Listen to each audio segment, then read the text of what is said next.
Welcome to Mexico Unexplained, where we will explore the magic, the mysteries, and the miracles of Mexico. This series presents information based partly on theory and conjecture. The podcaster's purpose is to suggest some possible explanation, but not necessarily the only ones to the subjects we will examine. Here is your host, Robert Bitto. Welcome, and muy bienvenidos to episode number 357 of Mexico Unexplained, where we examine the magic, the mysteries, and the miracles of Mexico.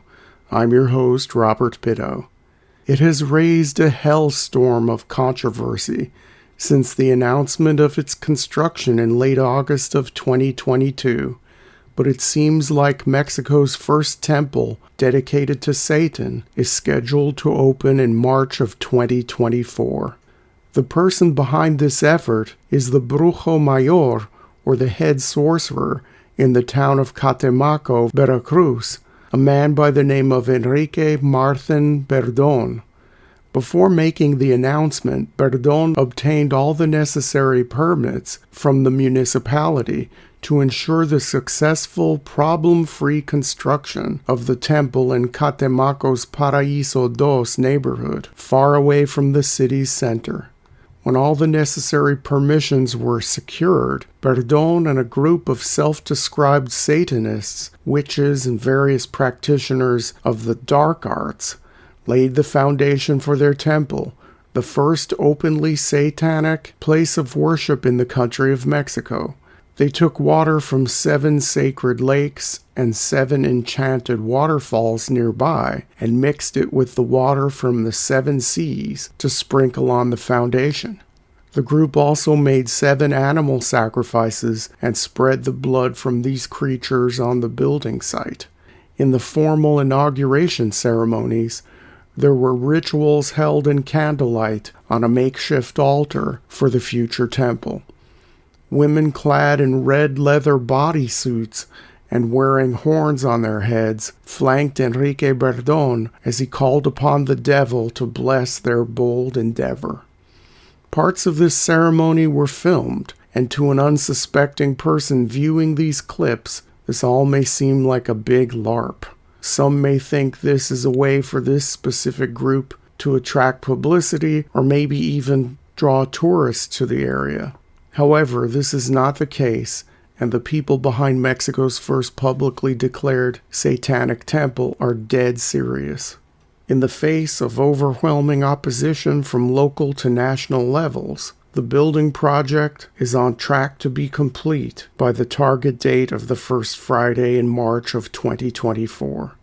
While there have undoubtedly been secret places of so-called devil worship throughout Mexico across time, the Satanic Temple of Catemaco is the first one to be open to the public and brazenly declares itself as a place to worship Satan. Why is such a historic building being built in this relatively off-the-beaten-path town of 28,000 people instead of in a place of a much larger population like Mexico City or Guadalajara? There are many important reasons for this. First, we need to look at why Catemaco is relevant.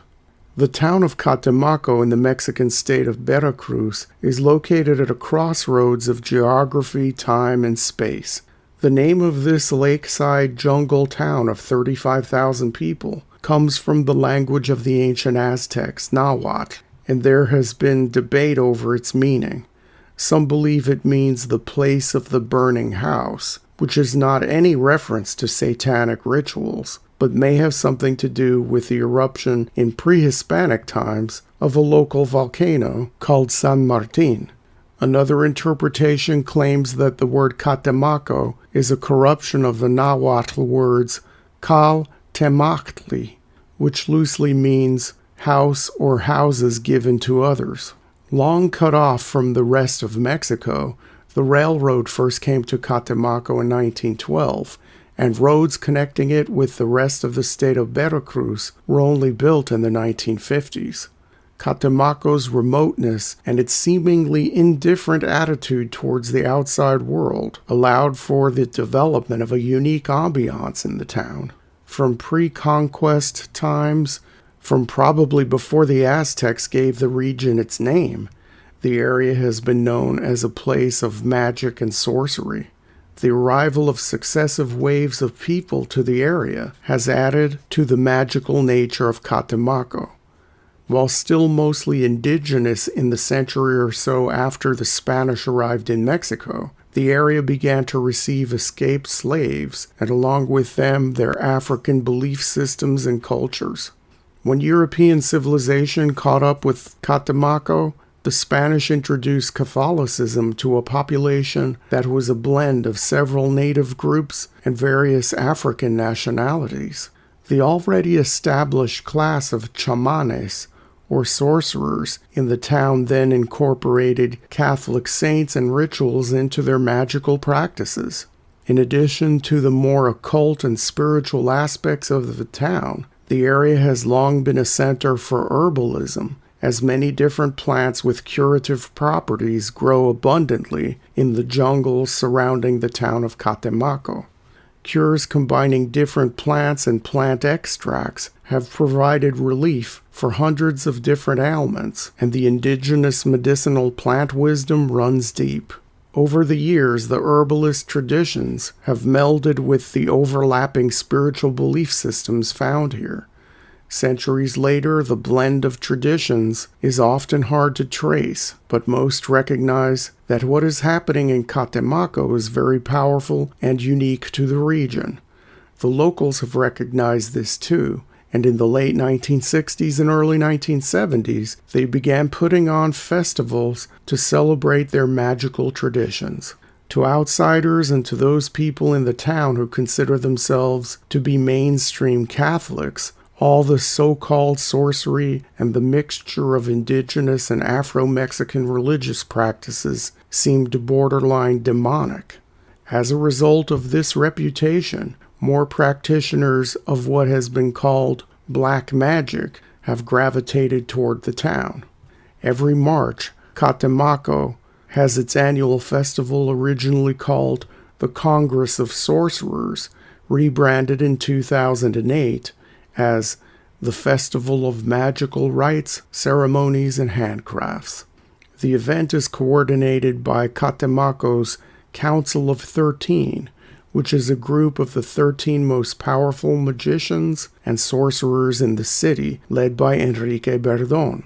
The annual celebration, which happens right before the spring equinox in the first full weekend in March, attracts hundreds of witches, sorcerers, curanderos, psychics, healers, fortune tellers, and many charlatans from all over Mexico and beyond. Thus, Catemaco became the logical place for Mexico's first Satanic temple. For more information about this fascinating town, please see Mexico Unexplained episode number 163. This historic temple is still being built as this podcast airs for the first time, and some doubt that it will be open for regular services by its March 2024 target date. The final project will include 500 square meters of space and will be able to house around 400 worshippers. The grounds of the temple will include contemplative gardens and a courtyard, much like the early Spanish missions still found throughout Mexico and the American Southwest. Inside the temple, the focal point will be a gigantic altar. There will also be the obligatory statue to honor the goat-headed Baphomet. Although being touted as a satanic temple, all alternative faiths are welcome, and the makeshift altar currently in use at the site has candles, figurines, and icons of various folk saints, gods, and spirits venerated as an alternative to Catholicism found throughout Mexico. Among them are the Santísima Muerte, Jesus Malverde, Maria Leonza, Juan Soldado, and a whole host of others. The temple also plans to have an official gift shop, which will sell everything from literature to statues to candles to potions and elixirs. Head sorcerer, the Brujo Mayor, Enrique Berdón, has explained in many interviews that the funding for this ambitious project has come from small donations from people across the country, a few pesos here and a few pesos there, and the Satanic Temple of Catemaco has built up a war chest of some 5 million pesos. Perdón is quick to explain that he handles none of the money, and most of the donations from the over 3,000 people who have made contributions go directly to contractors or to purchase building materials. There is no big money behind this grassroots project, and no free speech or freedom of religion groups are helping defend the Satanic congregation's right to build this temple. Of course, the construction of Mexico's first Satanic temple has not been without controversy. The Catholic Church has spoken out against it from the start, as it has with most of the alternative religions' activities in Catemaco. The Archbishop of Veracruz has addressed the press many times about this issue and has encouraged people to oppose the building of this temple. The church has found some interesting allies in its fight against the devil worshippers. While there are many organizations stressing traditional religion and family values that have joined the temple's opposition, the mostly left-leaning Misión Rescate Mexico, or in English, Mexico Rescue Mission, has joined in protest. This well-funded nationwide progressive political group states on its website, quote, "At MRM, we are clearly aware that a single force of whatever color it may be cannot bring the country and all Mexicans to a successful conclusion. That is why we want a plural, diverse, democratic nation capable of analyzing reality and proposing effective solutions." End quote. The diversity this group espouses evidently is not extended to people with differing religious beliefs, however, even though complete freedom of religion is enshrined in the Mexican Constitution.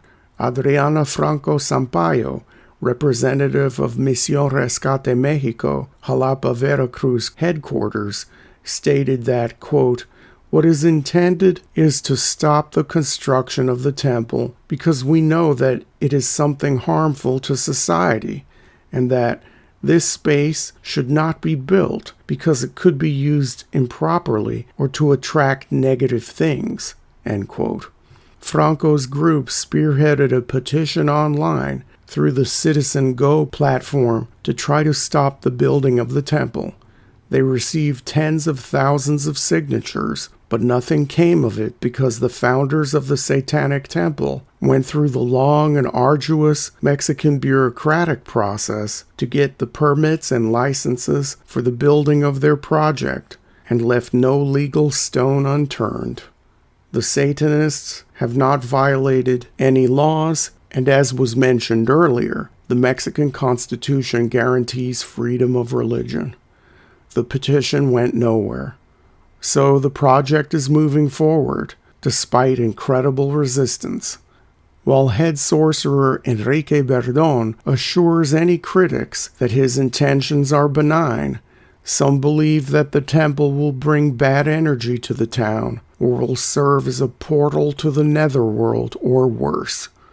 As Mexico's first Satanic temple is still in its construction phase, time will tell what will ultimately become of this ambitious but controversial project.